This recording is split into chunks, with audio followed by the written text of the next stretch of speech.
Bonjour, je m'appelle Mao Sidibé, auteur-compositeur-interprète. Je suis sur le vrai mag de Mamo Hits.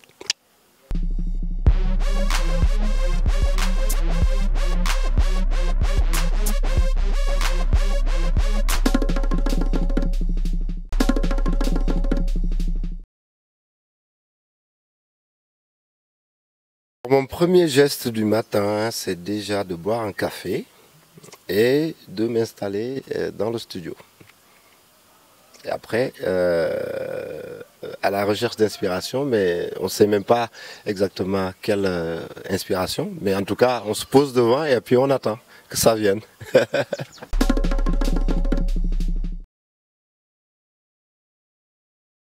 Bon, le concept showmed, c'est pas, pour moi, quelque part, c'est pas nouveau, ayant vécu déjà en Europe, parce que c'est quelque chose qui se fait déjà là-bas, parce qu'il y a souvent des musiciens qui ont juste envie de jouer et qui jouent dehors, en fait, et qui ne demandent pas forcément quelque chose. Et puis il y a d'autres musiciens aussi qui jouent dans la rue et qui font circuler après le chapeau pour que les gens donnent des pièces.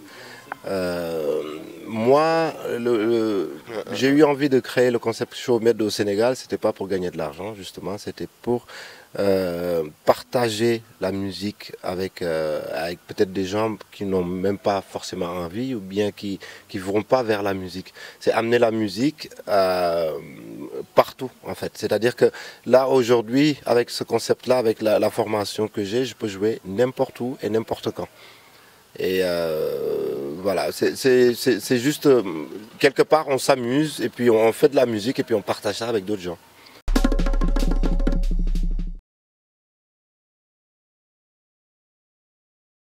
Ben, multicasquette, oui, je suis quelqu'un de très curieux de nature, donc depuis très longtemps, même déjà petit.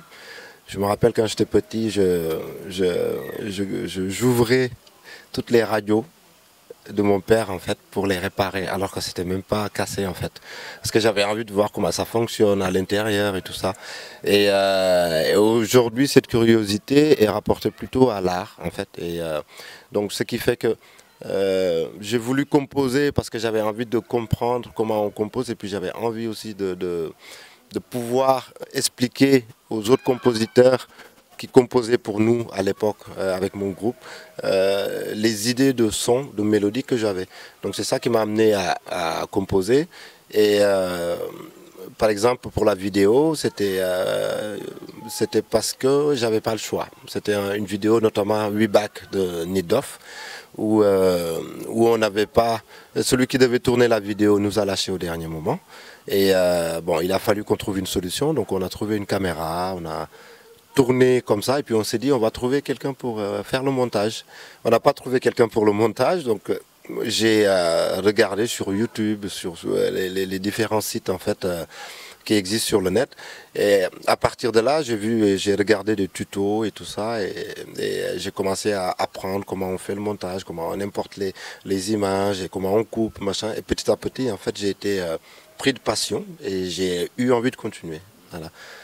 Et bon, le côté chanteur, c'était depuis avec mon groupe BBC Sound System, avec qui j'ai commencé en 94. On avait commencé par faire de la danse en fait, et petit à petit l'envie de faire du rap nous est venue. Et voilà, rap, et puis on est passé au reggae, et puis voilà, d'autres styles de musique aussi.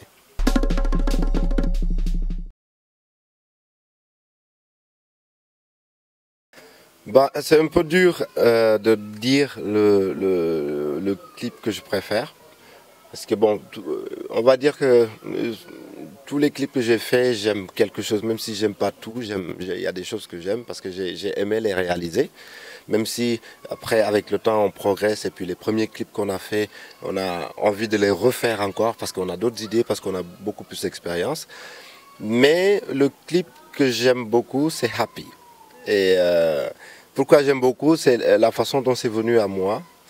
Parce que c'est vraiment au plus naturel possible, c'est-à-dire qu'on a rien n'était préparé, tout était en freestyle. Et voilà, j'ai aimé tourner ça avec les enfants, avec mes voisins, et puis ça m'a permis aussi de mieux connaître mes voisins. Donc c'est un clip que j'ai beaucoup aimé en tout cas.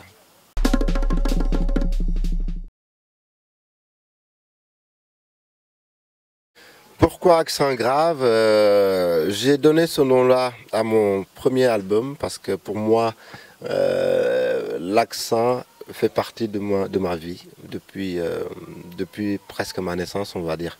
Parce que les premiers mots que j'ai prononcés, c'était avec un accent burkinabé. Donc, parce que j'ai vécu au Burkina avec ma famille. Donc mes premiers mots que j'avais dit avec un accent, tout le monde rigolait quand j'étais venu à Dakar en fait en vacances. Et ça m'avait marqué. Et étant donné aussi que je suis de la Casamance, et même si j'ai vécu après à Dakar, et que quand je partais en Casamance, j'étais tellement imprégné de la culture, de mes amis, de tout ce qui se passait là-bas, que quand je revenais à Dakar, j'avais encore un accent. Donc un accent du sud. Et après, je suis parti en France. Et c'est pareil, en France, j'avais un accent sénégalais, un accent africain, pour ceux qui ne savent pas que je suis sénégalais. Donc voilà, et pour moi, un accent, c'est une identité. Et comme c'est mon premier album, et que dans cet album-là, je l'ai pratiquement construit du début à la fin, donc c'est avec toute mon essence et mon accent et tout ça que j'ai fait cet album. Donc c'est pour ça que j'ai voulu donner le nom Accent Grave à mon album.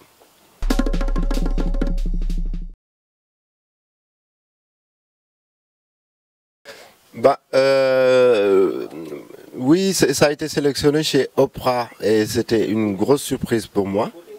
Parce que même au début, je croyais que c'était une blague. Parce qu'en fait, il y a quelqu'un qui m'a contacté. Et c'était l'assistante, elle m'a dit qu'elle est l'assistante de Oprah Winfrey. Donc j'ai dit, l'assistante de Oprah Winfrey, pourquoi l'assistante de Oprah Winfrey m'écrit un message? Donc je suis allé voir. Et au début, j'ai cru que c'était une blague. Hein, parce que je me suis dit, pourquoi elle va me contacter pour le Happy alors qu'il y a eu je sais pas combien de Happy qui sont sortis. Et pour moi, je pense que c'est juste de la chance et peut-être une question de feeling. Et puis, c'est de loin l'une des meilleures vidéos pour moi, d'après ce que j'ai vu en tout cas. Mais on ne sait pas, parce que peut-être que la personne qui l'a vu, ça l'a touché, et elle a voulu en tout cas prendre cette vidéo. Moi, ça m'a fait beaucoup de plaisir, et puis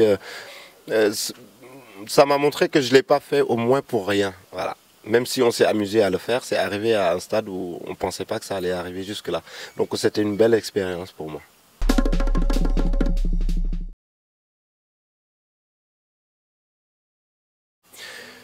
Oui, 100% Dakar. En fait, j'ai croisé pour la première fois Sandra qui a réalisé le docu ici même, aux Petites Pierres. Mais auparavant, en fait, c'est Baye Soleil qui m'en avait parlé, qu'il y avait un docu. Et quand j'ai rencontré Sandra, elle m'a parlé aussi de ce docu. Et voilà, on s'est rencontrés et puis elle a écouté ce que je faisais. Et c'était au moment où il y avait le DAC Créative qu'on organisait au CCF et tout ça. Donc elle était venue avec nous. Ça s'est vraiment fait au feeling. C'est-à-dire que ce n'était pas calculé, c'est une rencontre comme ça. Et ça m'a fait plaisir en tout cas d'y participer à ce documentaire.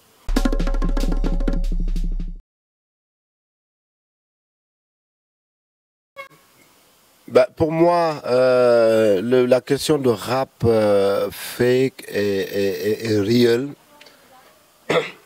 pour moi,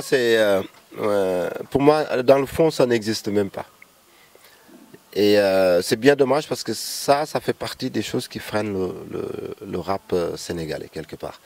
Parce que ça fait que les gens sont bloqués dans un style et ils n'ont pas envie de changer. Même s'ils ont envie de changer, ils ont peur de changer parce qu'ils ont peur justement d'être traités de fake ou d'autres choses en fait. Et moi je pense qu'il faut qu'il y ait de la diversité, il faut que chacun puisse faire ce qu'il a envie de faire. Après quand on dit qu'on est un rappeur, on fait du rap. Donc il faut juste qu'on puisse respecter une base du rap par exemple, qui est une caisse claire, il y a des bases qui font que tout de suite dès qu'on entend on dit c'est du rap. Mais maintenant le truc de fake ou de real, donc ça veut dire qu'aux États-Unis en fait ils sont tous fake dans ce cas-là. D'après les gens, ce qu'ils appellent fake, pour moi, donc aux États-Unis, leur vrai rap n'existe plus.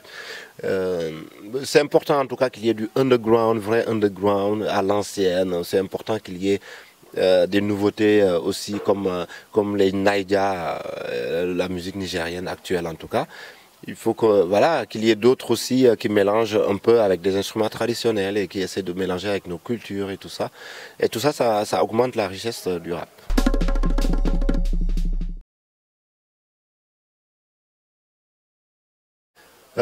Pour le moment, j'ai pas de projet avec mon ancien groupe BBC, bien qu'on est toujours en contact parce que quand ils viennent au Sénégal, on est ensemble et puis quand je pars en France en vacances aussi, on passe du temps ensemble.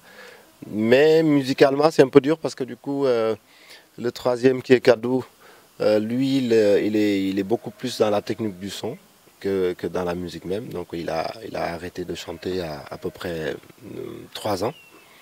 Et Mansour, il continue à chanter de son côté, donc il fait ses solos.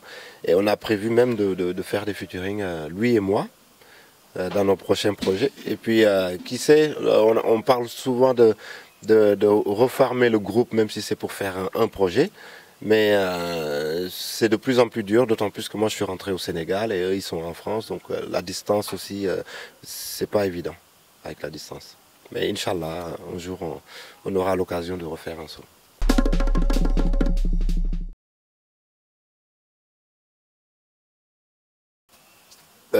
Mon dernier coup de cœur, dans le rap ou en général?